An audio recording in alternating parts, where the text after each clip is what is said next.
बहुत विचित्र हाल है। ये दान पुण्य का खाने से ऐसे डरो जैसे जहर से डरते हैं।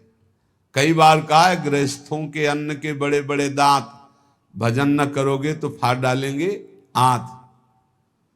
सबकी भावना बनती कि हम साधु सेवा करें, होती है कि 4 रोटी हम पाते हैं तो 2 पवाएं, ऐसा होता है। ये जो अधर्म का पैसा का भंडारा पवाओगे ना संतों को, तो ये आपस में खोपड़ी फोड़ेंगे, पट्टी बांध करके घूमेंगे। जहां तिलक लगता है वहां पट्टी बंधेगी, जहां एक दूसरे के चरणों में झुकना चाहे वहां बहनी बिटिया की गाली और थप्पड़ चलेंगे। क्यों? क्योंकि तुम्हारे पैसे हैं, तुमने जैसा कमा के दिया वैसे ही दो। सुनाया था ना, एक परमहंस जी जंगल में रहते थे, राजा गए, बहुत दिन पीछे पड़े, निमंत्रण दिया, चलो महाराज। महल में गए, प्रसाद पाया। अब वो राज वैभव का प्रसाद। जंगल में आए तो उनको गुलरी पिपरी ये सब अच्छा नहीं लगता, कंदमूल फल। बस रास्ते ही देखते कभी घोड़ा दिखाई दे राजा का और निमंत्रण दे दे। आ गया राजा, फिर ले गए। महल में टंगा था रत्न जटित हार, उठाया और झोली में डाल लिया। जंगल जब वापस चले गए अपनी कुटिया में तो रानी श्रृंगार की ले गई, बोले महाराज मेरा हार गायब है। उनका दास दासियों से पूछो, बोले यहाँ कोई बाहर की दास दासियां नहीं, ये निजी दास दासियां हैं। मेरा हार उनका हार है, वो चुरा के जाएंगी कहाँ? उनको कोई पहनना तो है नहीं। ये आपके जो महात्मा जी आए थे यही चुरा ले गए। उनका महात्मा जी क्यों चुरा ले गए? वो तो जंगल में रहते, उनको हार आदि से। बोले पक्का 100% वही चुरा ले। बोले हम आपको नया बनवा देंगे, आप ऐसा दोषारोपण संतों पर ना करें। पर लगा उनको कि हाँ महात्मा जी ले गए। 8-10 दिन जब उपवास करते हुए वो खून भस्म हुआ तो झोली उठाई फल मूल लाने के लिए, तो देखा वजन, हाथ में देखा हार। बोले ये कैसे बुद्धि भ्रष्ट हो गई, मैं हार क्यों ले आया चुरा के? तो ऐसे हार लेकर गए, सभा में कहा मैं चोर हूं, आपका हार चुराया, मुझे दंड मिलना चाहिए। राजा ने कहा महाराज मैं परीक्षा के लिए आपकी झोली में डाल दिया था, आप सत्य हैं, आप चोर नहीं हो, और उनको अंदर ले गए। राजा ने इसलिए ऐसा कहा कि सबके संतों के प्रति भावना ना खराब हो जाए। एकांत जाके कहा महाराज आप ही हार चुरा कर ले जाते हैं और फिर आप ही वापस लाते हैं, इसका रहस्य क्या है? तो उनका इसका रहस्य तुम्हारा अन्न है। मैं एकांत में कंदमूल फल खाकर भजन करने वाला, तुमने निमंत्रण दिया, राजन्न पाया, मेरी बुद्धि भ्रष्ट हो गई और मैंने चोरी कर लिया। पक्का समझो ये जो अधर्म का दिया हुआ धन है ये तुम्हारे को भी नष्ट करेगा और जिसके पास जाएगा उसकी भी बुद्धि नष्ट करेगा। बहुत दयनीय दशा हो जाती है जब भजन में रुचि नहीं होती, रुपये में दृष्टि होती है और भंडारे में दृष्टि होती है। बड़ी दयनीय दशा होती, बड़ा हृदय क्षुब्ध होता है। फिर आखिरकार यही कहना पड़ता है कि राधे राधे करो, चुपचाप भजन करो, भजन में लगो, कोई बात नहीं, जैसे प्रभु रखे वैसे रहो। बकाया प्रार्थना है जिनके कानों में शब्द पड़ रहे हो, माधुकरी पालो या जो नमक रोटी बने उससे जीवन यापन करो। ये दूसरों के द्वारा दिए हुए बहुत प्रकार के मेवा पकवान मिष्ठान अगर खाओगे तो आपस में बुद्धि आपकी द्वेष राग करेगी, लड़ाई झगड़ा करेगी, भगवत प्राप्ति नहीं कर पाएगी। नच दक्षिणाम, बिल्कुल कड़े रहो। भरण पोषण करने वाली स्त्री जी हैं वो यहां वही भेजेंगी जो पास करके भेजेंगी, पूछने की भी जरूरत नहीं पड़ेगी। बस कड़ा स्वभाव रखो, तनिक भी किसी से लेने की चाह ना हो। गरज होगी तो विश्वंभर स्वयं अपने आप करेगा, तभी बुद्धि शुद्ध रहेगी। उतना ही हमने देखा महापुरुषों को भी भंडारे में पाते हुए, बहुत वीतराग परमहंसों के साथ रहे तो ऐसे लिया, उतना ही लिया जो उदर पोषण के लिए जरूरी है। 2 कचौड़ी 2 पूड़ी थोड़ी सब्जी, बस। महाराज ये गुलाब जामुन ना, दक्षिणा ना भाई ना, खप्पर में लिया और गंगा किनारे बैठ के पा रहे, कुछ नहीं बिगड़ा।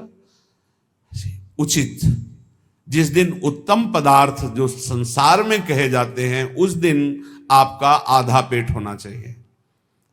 लेकिन कोई कोई तो उस दिन न बाल भोग करेगा ना वो पानी भी ज्यादा पिएगा, क्योंकि पेट का संध्या से बंद हो जाते हैं किसी किसी के, तो कल है ना भंडारा, तो संध्या से अब वही पा लेंगे। 20 लड्डू, 15 गुलाब जामुन, ये वो ठास के यहाँ से भर। अब क्या होगा उनका, जब खून बनेगा तो फिर मारपीट, लड़ाई झगड़ा। नाम की ऐसी महिमा है, कह रहे नो दीक्षाम, अगर दीक्षा भी नहीं ली है तो नाम कहीं ना कहीं से तो सुना है, वही राधा जपो, राम जपो, कृष्ण जपो, हरि जपो, तो जो बोल रहे हो गई दीक्षा, नाम दीक्षा इसी को हो गई दीक्षा। नो दक्षिणाम, कोई इसमें ऐसा योग नहीं कि आप गुरु दक्षिणा दीजिए। न च पुरश्चर्याम, इतने माला का पुरस्कार नहीं, उठते बैठते चलते फिरते राधा राधा राधा। और कह रहे हैं आकृष्टीकृत चेतसाम, ये आपका नाम पापों को भस्म करके आकृष्टि, चित्त का आकर्षण कर लेता है। चित्त चोर के चरणों में समर्पित कर देगा नाम, और कोई साधना में इतनी ताकत नहीं। बार बार नाम जप करो। आकृष्टि कृत चेतसाम सुमहता मुच्चाटनम चांगहसा, मोक्ष रूपी, संसार से मुक्त होने रूपी महान वैभव, इसको वशीकरण तुम्हारे मुट्ठी में दे देगा। मतलब नाम जप रहे हो, मतलब मोक्ष तुम्हारी मुट्ठी में है। चाहे वो चांडाल क्यों न हो, नीच कर्म करने वाला क्यों न हो, यदि नाम जप करता है तो समस्त पापों का मूल छेद करके परम मंगल कर देगा। ना इसमें दीक्षा की, ना दक्षिणा की, ना पुरस्चरण की, इनकी कोई जरूरत नहीं। नाम जे भी जिह्वा का स्पर्श किया, मंत्रोयम रसनास प्रगेव फलति, ये पराविद्या है राधा नाम, जे स्पर्श किया सारे पाप नष्ट हो गए, पूर्ण फलप्रदम, जो चाहोगे वो प्राप्त हो जाएगा। आकृष्टि ही चित्त का आकर्षण, सुमहता मुच्चाटनम चांगहसा, सब जगह से आपके चित्त को हटा के एकमात्र प्रभु में लगा देगा। ये नाम आपके हाथ में मोक्ष होगा, नाम आपके हाथ में प्रेम होगा, प्रेम मूल ये नाम है। नाम, हे संपूर्ण जगत का मंगल करने वाले प्रभु, आपका नाम सर्वोपरि। एक बार जिसकी जिह्वा में ये नाम विराजमान हो गया, राधा राधा हरि हरि, तो जैसे भुवन भास्कर एक बार उदय हुए कि अंधकार का नाश हुआ, ऐसे अज्ञान अंधकार का नाश हो जाता है। हे प्रभु, आपका नाम एक क्षण के लिए, क्षणम जिह्वाग्रस्थम तवनु भगवन नाम निखिलम समूलम संसारम कशति कतरत सेव्य मनयो। आहा, एक क्षण के लिए जिह्वा में विराजमान हो गया हरि हरि हरि, राधा राधा राधा राधा। तो कह रहे जिह्वा के अग्रभाग पर स्थित होने पर सारे के सारे कर्म बंधन छिन्न भिन्न, जन्म मृत्यु रूप बंधन, अविद्या का जड़ से नाश करके आपका प्रकाश कर देता है। भगवान भय प्रगट कृपाला उसके हृदय में प्रकाशित हो जाते हैं।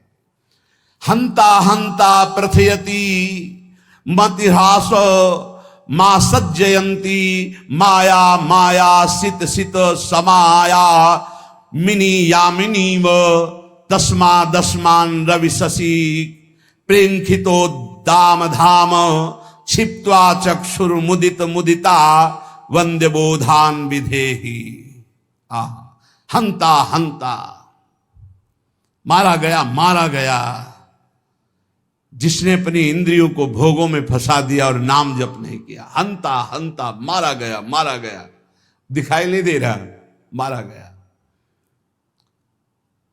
मतिहास मासत जयंती, जो इंद्रियों की जय जितेंद्रियता होनी चाहिए थी वो भोगों में फंस गया, मारा गया। माया माया सित सिता समायामिनी यामिनी, घोर अंधकार माया ने मार दिया। किसको? जो नाम जप ना करके भोगों में समय व्यतीत कर रहा है। जैसे सूर्य चंद्रमा अग्नि को जो तेज देते हैं वो है भगवान, तो भगवान का नाम भगवान से भी बढ़कर तेजस्वी है। क्योंकि भगवान की भी रक्षा करता है। कृष्णावतार में पढ़ लीजिए, गोपीजन भगवान के नाम से भगवान के अंगों की रक्षा करती है। इसलिए अखंड तत्व ज्ञान जैसी महान पूर्णता को देने वाले नाम को मैं प्रणाम करता हूं। नाम, जो निरंतर नाम जप करता है उसे तत्व ज्ञान प्राप्त हो जाता है, भगवत प्रेम प्राप्त हो जाता है। हे हरे, अनादिकाल से मैं संसार में भटक रहा हूं, वो आप भी थे और मैं भी था, लेकिन मेरा कल्याण नहीं हुआ। बहुत सुंदर बात है, खुली बात समझ लीजिए। हे हरे, हे हरि, आप भी थे और मैं भी था, और पूरे जन्म के जन्म व्यतीत हो गए, कभी मेरा कल्याण नहीं हुआ। क्यों? क्योंकि आपके और मेरे बीच में नाम नहीं था, नाम जप। आज हमें गुरुदेव ने नाम दिया है, नाम की महिमा बताई है, अब आप छुप नहीं सकते, क्योंकि नाम अनादिकाल से किए हुए कर्म जो जमा है, जो कालिमा जमा है पापों की, उसको छुटा देती। नाम ये जो बार बार जप रहे ना, राधा राधा राधा, ये सब मन की कालिमा। जब हम नाम जप करते, देखो कितने गंदे विचार आते हैं, वो आते नहीं, वो धुलाई हो रही हो, जा रहे हैं, निकल रहे हैं। नाम रूपी प्रचंड अग्नि सब वासनाओं को भस्म कर देती है। प्रभु, आपके नाम में इतनी बड़ी सामर्थ्य है कि पहाड़ के पहाड़ पाप हों, महिंद्राणाम भस्मीकृति गहन संवर्त सिखिनो, महान तेजो में नाम पहाड़ के पहाड़ जैसे पापों को भस्म करने में ये प्रलया नल के समान है। जैसे प्रलय अग्नि सब कुछ भस्म कर देती है, ऐसे नाम सारे पाप भस्म कर देता है। प्रभु, जब मैं आपका नाम जप नहीं कर रहा था, बहुत ध्यान से सुनना, तभी ये इंद्रियां अपने अपने गोलकों से मुझे फंसा रही थी। और आज जब आपका नाम जपना शुरू किया ना, अब थर्रा रही है ये सब। हमारा मन नहीं लगता नाम जप करने में, तो नरक में तो लगेगा ना, नहीं वहां भी नहीं लगता, फिर क्या करोगे? अगर नाम जप करना है तो इसको डरवाओ मन को, पक्की बात कहते हैं। नाम में कितनी बड़ी सामर्थ्य है। फांसी की सजा सुबह होनी थी जैनी को। एक जैनी व्यापारी थे, उनको नरवाहन जी के पार्षदों ने, राजा नरवाहन जी के पार्षदों ने बंदी बना लिया। तो उनके पास हजारों सैनिक थे, तो युद्ध किया, सैनिक मारे गए, क्योंकि राजा नरवाहन के बड़े ही बलवान और क्रूरकर्मी योद्धा थे। बंदी बना लिया, जेल में डाला, कहा कर मांगा था तो दिया नहीं, युद्ध किया। अब उसका दंड यह है कि जितनी संपत्ति जब्त की, इतनी संपत्ति और मंगाओ, नहीं तो तुम्हें कल फांसी दी जाएगी। उसने कहा हाई नहीं संपत्ति, तो कहां से मंगाए? तो कहा कल फांसी दी जाएगी। रात में उनको भोजन देने के लिए जो एक कर्मचारी थी, वो गई और कहा मैं जानती हूं कि तुम निर्दोष हो, पर देखो यहां का बल कानून है और कोई कानून नहीं है। महाबलशाली है नरवाहन जी, उनका परिकर, बख्शेगा नहीं, कल तुम्हें फांसी होगी। और उसके होश उड़ गए। कल होगी? बोले कल दिन में तुम्हें नहला धुलाकर फांसी दी जाएगी। बोले कोई उपाय बचने का है? बोले एक उपाय पक्का है, पक्का। क्या? बोले राधा वल्लभ श्री हरिवंश, राधा वल्लभ श्री हरिवंश। जोर जोर से बोलना, अभी जब मैं निकल जाऊंगी भोजन दे के, जोर जोर, अगर ये आवाज तुम्हारी नरवाहन जी के कान में पहुंची तो बच जाओ। देखो नाम का प्रताप। भला किसी की फांसी की सजा होने को कह दिया जाए राधा वल्लभ श्री हरिवंश बोलो बच जाओगे, तो कितनी जोर से बोलेगा? हृदय से बोलेगा, जोर जोर से, राधा वल्लभ श्री हरिवंश, राधा वल्लभ श्री हरि। ऐसी आर्त भाव नरवाहन जी के कान में पड़ा कि मेरे गुरु जी का नाम और मेरे इष्ट का नाम, गुरुदेव हरिवंश चंद्र जो इष्ट राधा वल्लभ, नाम की ध्वनि की तरफ बढ़े जब वहां जेल में पहुंचे तो देखा, अरे तो मेरी कैद में। खुलवाया, जाके प्रणाम किया, प्रभु मुझे मालूम नहीं था कि आप मेरे गुरु भाई हो, क्षमा कीजिए, कभी गुरु जी से चर्चा मत करना। और वो तो सदैव भजन में रहते थे, राधा वल्लभ श्री हरिवंश राधा वल्लभ।